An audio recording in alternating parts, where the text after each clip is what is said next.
Hello guys, and welcome again to the Africa EV show. My name is Njenga Hakina and I happened to be in Kampala at the Spiro offices in Uganda. Look at those bikes.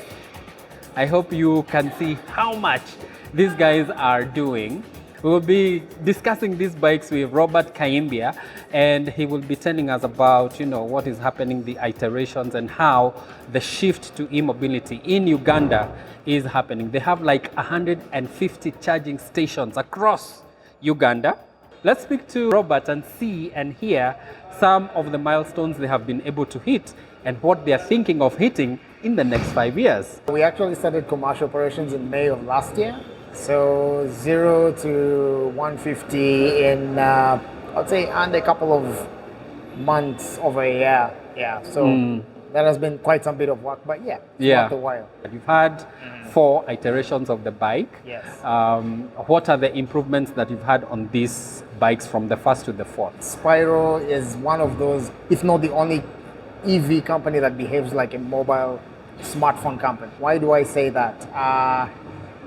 Between May of last year to date, we have 4 iterations, and all these are improvements of the former. How do we get to that point? We focus a lot on the insights we get from customer feedback. So we will have a version 1 in the market, and then actively listen to the feedback customers give us to inform the improvements we have in the next version that comes out. But still, we'll also listen to the same thing, and the process continues. What you're seeing here today in the showroom might not be the model that we'll have in showroom a couple of months from now. Why? Is because customers deserve better. And so you've mentioned something about customer feedback, and it sounds like you're building with your customers, which is very rare in top-down approach, whereby somebody decides this is what the people need, or this is what the customers need. And so this sounds like you are localizing your solutions. Is that so? Yes. We go with the customers, right? We want to be sure that the problem we say we are actually solving is a real problem that the customer can also define. Everything you will see us do is informed by the customer. We will be in the field, on the ground, looking at how the products are being used, listening to those unspoken messages from the customers, what is their day-to-day life like? What are they trying to solve? How do we meet them at that point of need? And here we are. In Kenya, where I am from, most of the technology that we are using is from China. Reason being, we have not gotten to a point whereby we can produce components to the level that we need so that we can localize these solutions that we are building for our communities. Is it the same with you guys? Do you source any of these components from China, and why? Yeah, so it's a journey, right? One of the main goals for the e-mobility strategy in Uganda is to make Uganda the net source of e-mobility solutions. And one of the strategic pillars in this strategy is to have ideally 80% local content for manufacturing, and then maybe 20% imported.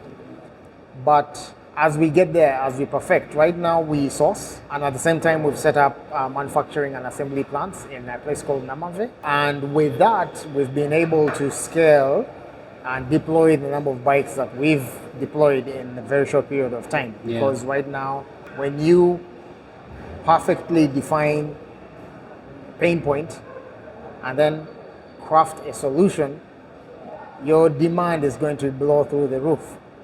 And so we thought it better that, okay, to meet this kind of demand, we need to start assembling here. We need to get to a point where we're manufacturing here.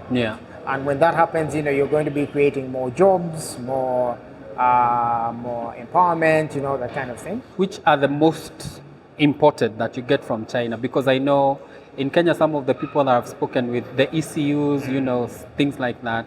Others, it's a battery tech. Others, it's, like even the cushions, the seats, things like that. So what do you import most from China for this? So that's an interesting question.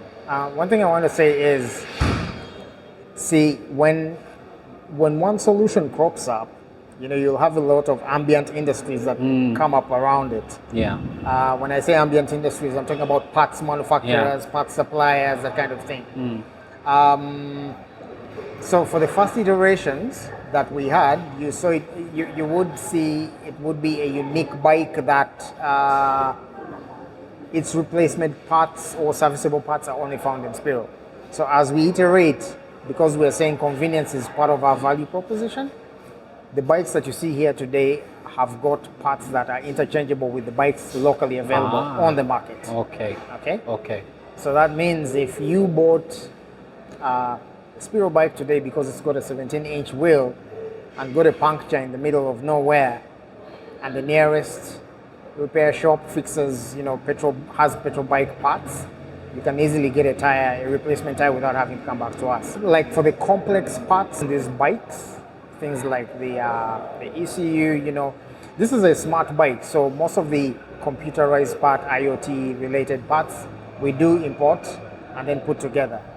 But we're very optimistic that we're getting to a point where this will be battery manufacturing, which is the biggest component of this e-mobility initiative, is going to be locally made here. Nice. So if you visit our assembly and manufacturing plant, you'll see that we have a dedicated battery line. Okay. And then of course, these bikes have about 200 parts.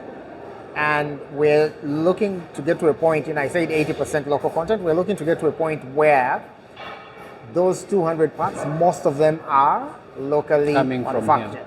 Yes. Nice.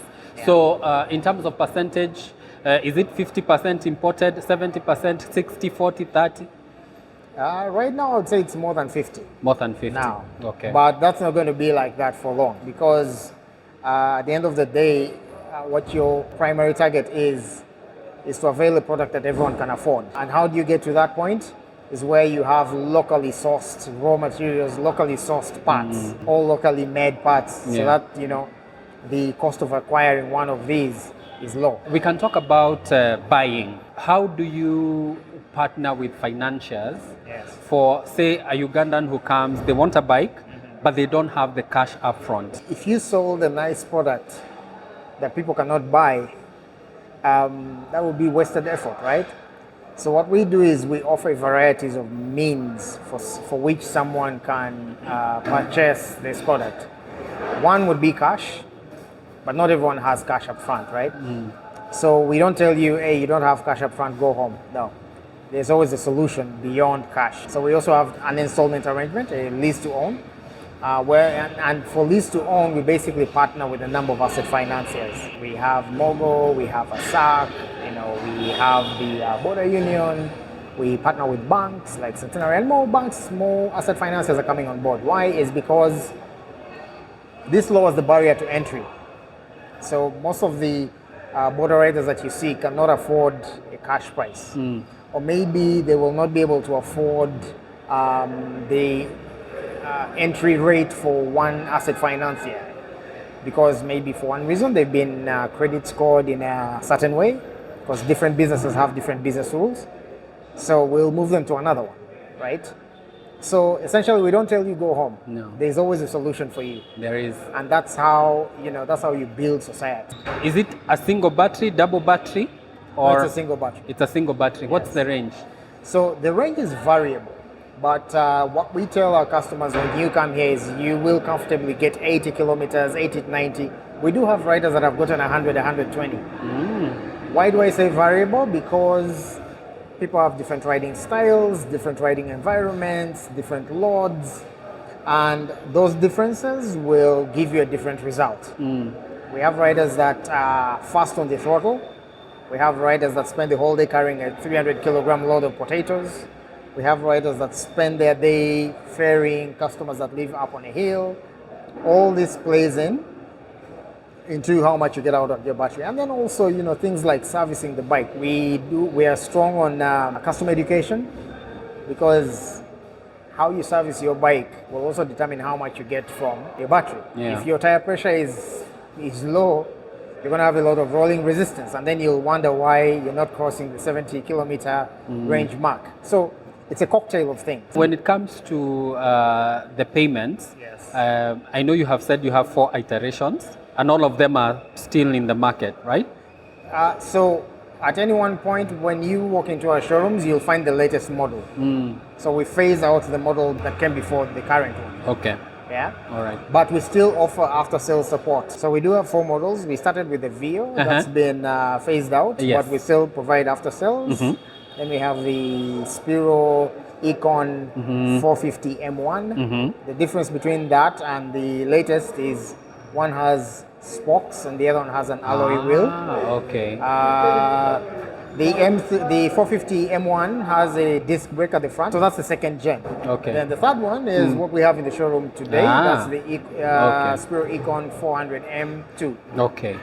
And then the latest that we have that we're running in the market is the Spiro Econ 450 M3. M means mid-drive. So there's 2 types. There is one where you have the motor mounted in the rear wheel hub, and then you have, that's what we started out with. Yes. And then we moved on to The mid-drive. the mid-drive. So you find that the mid-drive has a lot of unsprung weight, so it's heavy. Yeah. So the hub drive, the hub motor. Yes. So it's the one that has a big black round thing in the rear wheel. Yes. So we moved that to the middle of the vehicle, and then you get a lot of mechanical advantage for moving it there. Bike becomes lighter and more powerful. You get more torque to the rear wheel, that kind of thing. Yeah. Now I understand. When you're dealing with your customers, you said there are those who pay upfront. There are those who will pay in installments. Yes. How long are your payment periods for those who are paying in installments? Well, different asset financiers have different loan tenures. We have those that we'll keep it open for the customers. One person might wish to have his loan paid out in 6 months. The weekly payment would be different. There are those that will opt for a year and a half, 2 years. Yes, so it's not one fixed tenure. It's all right. Is there a difference between me paying in cash and in installments? Like, will the price change? Of course. Okay. Of course, because at the end of the day, there's a risk factor. Yeah. So there will be an increment that. Okay. But the whole point here is to make it accessible for a rider Okay. who would otherwise love to have the bike, but he can't because the upfront cash prices are a little too high for him. Okay. So how much is the 450 M3? Yes. 3.8 million. Right now, what we have that's going out, what you see here is The maybe M2s. the M2s, and maybe this is the last stock. Okay. Yes. Okay. But this, whether you're getting this or the other one, you'll pay 3.8 3.8 million. Okay. Shillings. Yes. Okay. Yeah. Ah. If you're doing installments, different finances have different down payments. Yeah. So if you're going with a SAC, for example, you'll pay 295,000. If you're going with Mogo, you'll do 500,000, right? If you're doing, we have a partnership with the union, that's about 160,000 shillings. But you'd have to be a member of the union. You'd have to do that through the union app, that kind of thing. Yeah, and then if you're doing it with the bank, it's about 800,000. I see you got cash loans, you got smartphone financing because you want Ugandans to ride. Yeah, that is, of course, when we have the asset financiers existing in the same space as we do, they'll always upsell, cross-sell whenever they get the opportunity. So someone comes, wants a bike, interested in a smartphone. Yeah. Someone wants a smartphone, interested in a bike. All right, guys, you've heard it from Robert. He says that they have payment plans for every customer who goes in through their door. And for each bike, depending on your payment plan, the prices will differ because of whatever markup that your financier put on that bike. But behind me, as you can see, they have this. He says that the M400 M2s, the Econ 400 M2s, they are facing those out because they have brought in the 450 M3s based on customer feedback. Because again, like we said, in Africa and in many African countries, local problems require local solutions, and Africans have the solutions that they need. What we are seeing with Spiro and across countries where we have been, we've been to Malawi, We have been in Kenya, where I am from. Now we are in Uganda. We've been to Nigeria. And what we are seeing is that localized solutions are what are working best for local African buyers of e-mobility, be it bikes, be it four-wheelers, be it three-wheelers.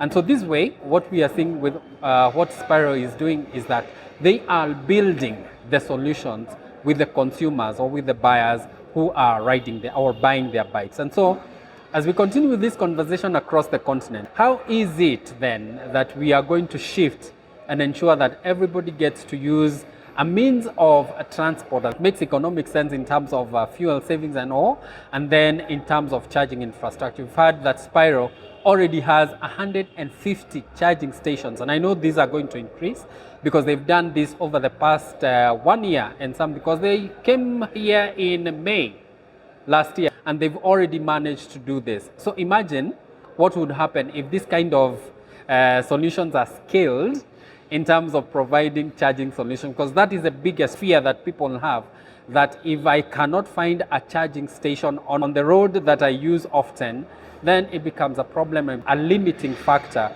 to adopting e-mobility. But you see, if it is possible to have these charging stations across towns and across villages even, then it makes it easier for e-mobility adoption for people like me who would want to move from point A to point B, but without the hindrances of either my vehicle dying because the charge died and there is no charger anywhere. My name is Njenga, and again, the Africa EV Show is where it's at when it comes to African EV conversations.